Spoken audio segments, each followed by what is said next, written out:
ഒരു സിനിമ എടുത്ത് ഇപ്പം ഗുജറാത്ത് ഇഷ്യൂ ആണ് ആ സിനിമ എന്ന് ആരെങ്കിലും പറഞ്ഞിരുന്നെങ്കിൽ ആ സിനിമ കാണിക്കാനൊക്കെ ഉണ്ടാകത്തില്ല. അങ്ങനെ അല്ലാത്തത് മറ്റൊരു സിനിമയാണ് അവരെടുത്തത്. പക്ഷെ അതിനകത്തൊരു 20 മിനിറ്റ് അവർ ഈ കാര്യത്തിന് ചിലവഴിച്ച് അതിൻ്റെ പശ്ചാത്തലമായിട്ട് അത് ഉപയോഗിച്ചു എന്നുള്ളത് കൊണ്ടാണ് നന്നായി വിജയിച്ചത്. ഗുജറാത്ത് വിഷയമാണ് എന്ന് പറഞ്ഞിരുന്നെങ്കിൽ അത് ചിലപ്പോൾ മുമ്പോട്ട് പോകത്തേയില്ല, അതുണ്ടാകത്തില്ല. അതുകൊണ്ട് അത്രത്തോളം അവർ വിജയിച്ചതാണത്. അതിനൊന്നും എനിക്കൊരു സംശയമില്ല. എളുപ്പമല്ലത് അങ്ങനത്തെ ഒരു വിടവ് കണ്ടുപിടിക്കാനായിട്ട്.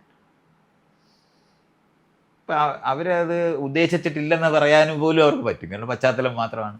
അതിനകത്ത് നമ്മൾ കുറച്ച് വയലൻസ് എഡിറ്റ് ചെയ്യുന്നു എന്ന് പറഞ്ഞാൽ അതെല്ലാം ചെയ്ത് ഈ ആളുകൾ തിയേറ്ററുകൾ കത്തിക്കാതെ കയറുന്നവരെ മുഴുവനും ഉപദ്രവിക്കുന്ന സ്ഥലങ്ങളിലേക്ക് പെട്ടെന്ന് അങ്ങ് മാറാൻ പറ്റും.